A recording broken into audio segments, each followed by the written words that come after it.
The gift of scraps. They came during the summer of 2047, their massive ships darkening skies across every major city on Earth. The Vordari, as they called themselves, weren't conquerors, at least not in the traditional sense. They were worse, benefactors who viewed humanity as primitive children needing guidance.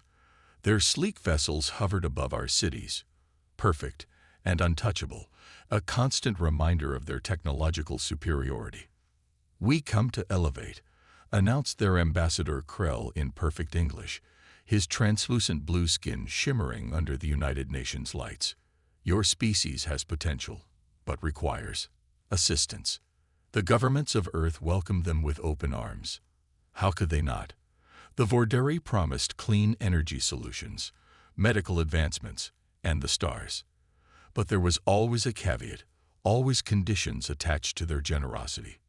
Within months, massive shipments began arriving from orbit, but these weren't gleaming technologies or advanced systems. They were scraps.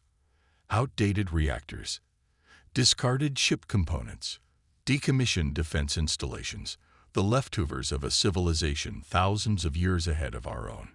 "These are appropriate for your developmental stage," Krell explained, mandibles clicking in what humans later recognized as amusement. More advanced systems would be dangerous in unprepared hands.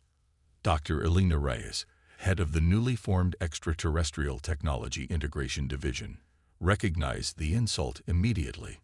The prestigious physicist had spent her life imagining first contact, dreaming of the knowledge exchange that would propel humanity forward.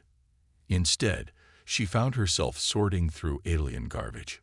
"They're keeping us in check," she told General Marcus Wade during a private meeting 6 months after the Vordari arrival. "These gifts are designed to advance us just enough to be useful, but never enough to be equals."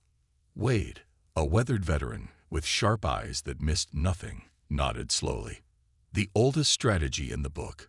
Give enough rope to hang yourself, but not enough to climb over the wall." While the world's governments celebrated the crumbs from the Vordari table, a quiet resistance formed in the shadows. Not terrorists or militants, but scientists, engineers, and military personnel who recognized the cage being built around humanity. They called themselves Phoenix Division. Operating from an abandoned mining facility in the Australian outback, they began collecting and analyzing every piece of alien technology they could acquire. Their mission wasn't sabotage, it was understanding. "There's something they don't want us to see," Elena told her team, now 27 of the brightest minds on Earth. "These components aren't just outdated, they've been deliberately limited." The breakthrough came when Satoshi Nakamura, a quantum engineer with an uncanny ability to reverse engineer any system, discovered an anomaly in a discarded Vordari power core. "It's like they've installed governors," he explained, pointing to modifications visible only under specialized equipment. "The technology itself is capable of generating 5 times the power output, but they've restricted it." That discovery changed everything. For the next 18 months, Phoenix Division worked in absolute secrecy, cataloging every restriction, every limitation the Vordari had placed on their gifts. And slowly, methodically, they began removing them. What emerged was staggering. The outdated Vordari technology, when properly understood and unleashed, was far beyond anything humanity had developed. Fusion reactors that could power entire cities, materials stronger than diamond but lighter than aluminum, defensive systems that could deflect asteroids. "We need to show them we won't be kept as pets," General Wade said during a critical meeting. "We need something undeniable." That something became Project Thunderchild, a warship built entirely from the scraps the Vordari had dismissed as harmless. The construction happened in sections, assembled in different locations to avoid detection, then transported to a massive underground facility beneath the Pacific Ocean. What took shape wasn't beautiful by Vordari standards. It lacked their sleek lines and elegant proportions. Thunderchild was a beast, angular, aggressive, and utterly human in its design. A patchwork of technologies never meant to work together, unified by human ingenuity and determination. The ship's propulsion system utilized unrestricted Vordari reactors, capable of acceleration that would have shattered human-made vessels. Its hull incorporated modified alien alloys that could withstand impacts that would vaporize conventional materials. And its weapons, energy projectors and kinetic accelerators salvaged from defensive systems, were repurposed to devastating effect. "This isn't about starting a war," Elena told the assembled crew on the day of Thunderchild's first test run. "This is about ensuring we have a place at the table, not as subjects, but as equals." The test was scheduled for a remote region of the Pacific, far from Vordari observation posts. The plan was simple: a controlled demonstration of maneuverability and systems function, then back to the underwater base before the aliens noticed anything unusual. But plans rarely survive first contact. Thunderchild rose from the ocean depths at dawn, water cascading from its dark hull as it broke the surface. For a brief moment, it hovered there, a monument to human defiance, before its main drives engage. The massive ship rose smoothly, accelerating toward the stratosphere with surprising grace for something of its size. "All systems nominal," reported Lieutenant Sophia Chen from the navigation console. "Structural integrity at 100%. We are clear of Earth's atmosphere." Captain James Okonkwo, a former naval commander selected for his unflappable demeanor, nodded approvingly. "Take us to the test coordinates." Thunderchild soared through the void, its crew experiencing a mixture of awe and pride. This wasn't just a ship. It was proof that humanity wouldn't accept the role assigned to them by their benefactors. But as they approached the lunar orbit, proximity alarms shattered the celebratory mood. "Contact," called out the sensor operator. "Vordari patrol vessel approaching from the far side of the moon." The alien ship was small by Vordari standards, a monitoring craft used to maintain their orbital installations. But its presence here was unexpected. It approached cautiously, its sensors undoubtedly reporting the impossible. An unregistered vessel of human origin, utilizing technology humans shouldn't understand. "They're scanning us," reported Lieutenant Chen. "Heavy scans, sir." Captain Okonkwo straightened in his chair. "Shield status. Holding at 100%. They can't see details." The bridge fell silent as the Vordari ship drew closer. Then the communication system chimed. "Human vessel," came the translation of clicking mandibles. "You are operating unauthorized technology. Power down immediately and prepare for boarding. Resistance will activate punishment protocols." The condescension in the alien's voice was unmistakable. The same tone they had used since first contact, the voice one uses when addressing a child or pet that has misbehaved. Captain Okonkwo looked to General Wade, who had insisted on joining this first voyage. The old soldier's face was impassive, but his eyes burned with decades of restrained anger. "We knew this moment would come," Wade said quietly. "Just not so soon." Okonkwo nodded once, then opened a channel. "Vordari vessel, this is the Earth ship Thunderchild. We acknowledge your transmission but reject your authority. We are conducting a sanctioned test in our home system and will continue as planned." There was a pause, then the response came. Sharper now, the translation unable to hide the alien's shock. "Human vessel, you will comply immediately. Your species is not authorized for space combat technology. This is your final warning." Okonkwo closed the channel and turned to his weapons officer. "Lieutenant Reeves, bring defensive systems to standby. Do not target them, but ensure shields are at maximum." The Vordari ship moved closer, its own weapons visibly charging. Clearly, they expected immediate compliance and were unprepared for defiance. "Sir," called Chen, "they're powering up tractor systems. They intend to force us down." "Evasive maneuvers," ordered Okonkwo. "Maintain defensive posture only." Thunderchild banked sharply, its modified drives responding with a precision that surprised even its creators. The Vordari ship adjusted course, still attempting to lock on with its tractor system.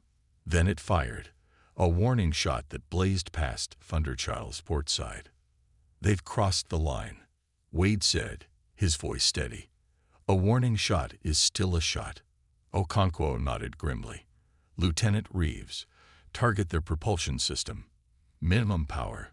I want them disabled, not destroyed." "Aye, Captain." Target locked. Fire.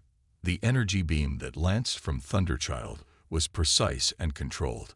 A surgeon's scalpel rather than a sledgehammer. It struck the Vordari vessel exactly where intended, compromising its main drive without threatening life support.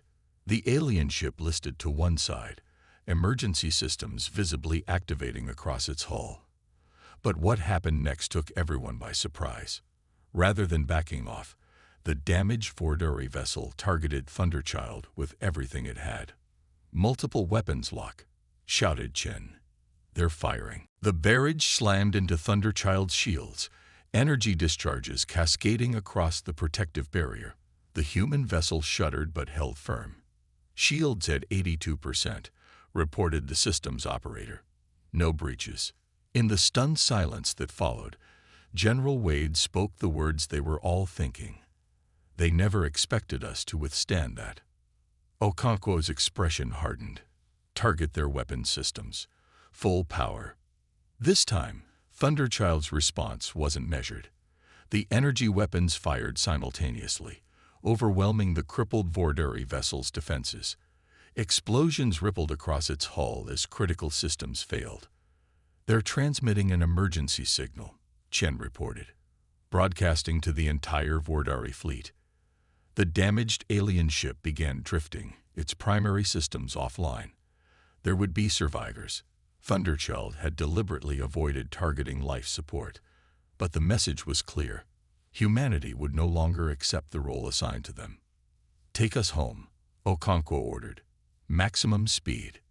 As Thunderchild accelerated back toward Earth, everyone on board knew the truth. This wasn't the end of something. It was the beginning. The reckoning. The response was swift and predictable. Within hours of Thunderchild's return to its underwater base, Vordari ships across Earth's orbit shifted positions. Their formation, once scattered and casual, became a tight network of overlapping fields of fire. Ambassador Krell demanded an emergency session of the UN Security Council, his typically calm demeanor replaced by cold fury. "Your species has violated the most fundamental principle of our relationship," he declared, towering over the human representatives. "You were provided with limited technology appropriate for your development stage. Instead, you have weaponized our gifts." The Secretary General, a seasoned diplomat, maintained her composure. "Ambassador, with respect, your people never established clear limitations on how we could utilize the technology you provided. There were no treaties, no formal agreements, only assumptions." Assumptions. Krell's translucent skin flushed a deep purple. It was understood. "You are children playing with forces beyond your comprehension." The Secretary General's expression hardened. "And that, Ambassador, is precisely the problem. We are not children. We are not pets. We are not lesser beings to be guided by your benevolent hand. We are humanity." As the diplomatic crisis unfolded publicly, Phoenix Division went into overdrive. The confrontation with the Vordari patrol had confirmed their suspicions. The aliens' technology was indeed vulnerable to its own weapons when properly applied. More importantly, Thunderchild's shields had held against a direct assault. They'd been lying about everything. Elena told the assembled world leaders in a classified briefing. "The technology they've given us isn't obsolete. It's intentionally crippled. We've removed those limitations, and the results speak for themselves." General Wade stepped forward, displaying tactical simulations. "The Vordari maintain approximately 47 vessels in Earth orbit. Based on our analysis and the recent encounter, we believe Thunderchild could engage and neutralize up to 6 before being overwhelmed." 6. The American president leaned forward. "That's hardly a defense. Which is why we've prepared this." Wade changed the display to show detailed construction plans. Using what we've learned, we can convert existing naval vessels and space stations into combat-capable platforms within weeks, not years. The Chinese premier studied the plans carefully. They will detect such preparations. Undoubtedly, Wade agreed, which is why we must act quickly and present a unified front. They've relied on our division and compliance. If humanity stands together, the equation changes. For 3 days, the world's governments debated while the Vorderei ships maintained their threatening posture above Earth. Then, surprisingly, Ambassador Krell requested another meeting, this time with different terms. "We have considered your position," he stated, his voice modulated to project calm reason. "Perhaps we have been hasty in our approach. The Vorderei Ascendancy is prepared to offer true partnership with unrestricted technology exchange." "In exchange for," prompted the Secretary General, "the surrender of your warship and all related research. A reasonable compromise, given the circumstances." The human delegation exchanged glances. The offer was tempting, everything they had wanted from first contact, but something felt wrong. The answer came later that night when Thunderchild's long-range sensors detected massive energy signatures at the edge of the solar system. The Vorderei weren't offering partnership. They were stalling while their battle fleet arrived. 23 capital ships, Alina reported grimly to the Emergency Council. Based on their energy output, each one could obliterate a continent. The Russian president's face remained impassive. "So they never intended negotiation?" "No," Wade confirmed. "They want us broken and compliant. The only question is whether we submit or fight." The vote was unanimous. Humanity would not kneel. What followed was the most remarkable mobilization in human history. While diplomats kept the Vorderei occupied with deliberate bureaucracy, every nation contributed resources and personnel to Operation Rising Phoenix. Existing spacecraft were modified with the unlocked Vorderei technology. Military satellites were repurposed into defensive platforms. And deep beneath the Pacific, Thunderchild underwent rapid upgrades based on lessons from its first encounter. When Ambassador Krell finally lost patience 6 days later, demanding an answer to the Vorderei generous offer, Earth was ready.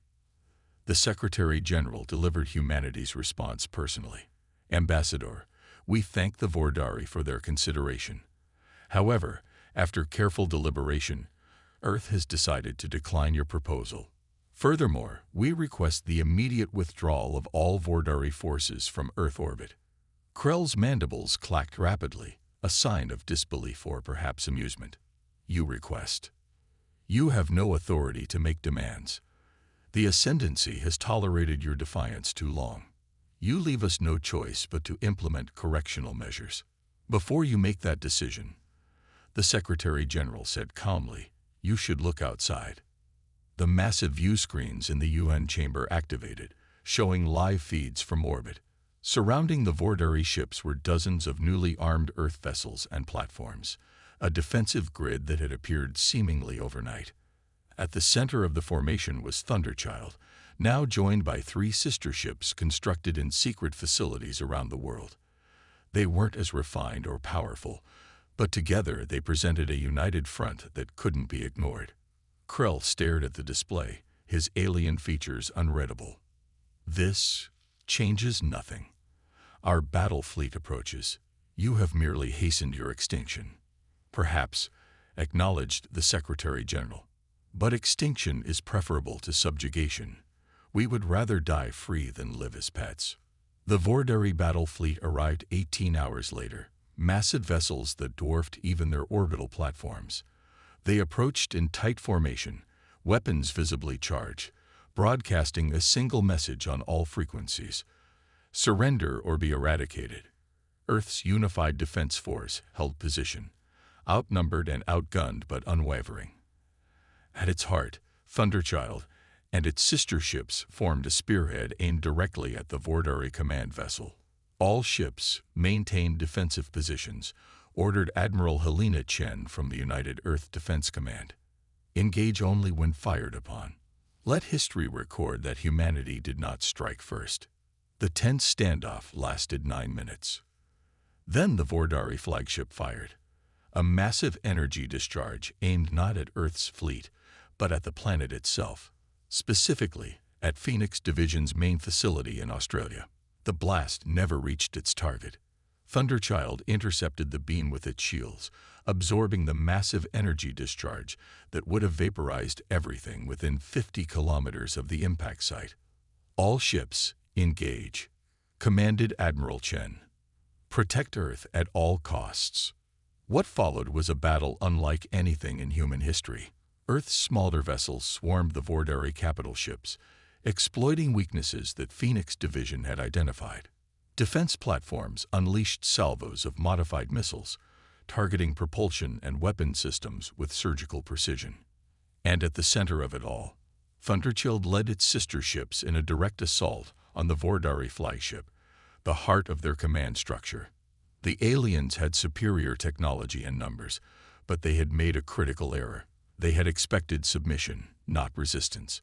They had prepared for a punitive action, not a war. Most importantly, they had severely underestimated humanity's ability to adapt their own technology against them. Thunderchild took devastating hits as it closed with the Vordari flagship, its shields failing under the concentrated fire. But it pressed forward, protected by its sister ships even as they too sustained critical damage. Structural integrity at 42%, reported Lieutenant Chen, now serving as Thunderchild's XO. One more direct hit and we're finished. Captain Okonkwo, his face illuminated by the flashing red alert indicators, nodded grimly. Target their main reactor. All remaining power to forward weapons. Sir, Chen hesitated. At this range, the explosion could destroy us as well. I'm aware, Lieutenant. Execute the order. Thunderchild's weapons fired in unison, the concentrated energy beams piercing the Vordari flagship's weakened defenses. For a moment, nothing happened. Then cascading explosions rippled across the alien vessel's hull as its primary reactor went critical. All ships, break off. Okonkwo ordered. Maximum thrust. Thunderchild and its surviving escorts veered away as the Vordari flagship imploded, the resulting shockwave catching them nonetheless. Emergency systems screamed warnings as the human vessels tumbled through space, systems failing across the board. But when the chaos subsided, the strategic situation had fundamentally changed.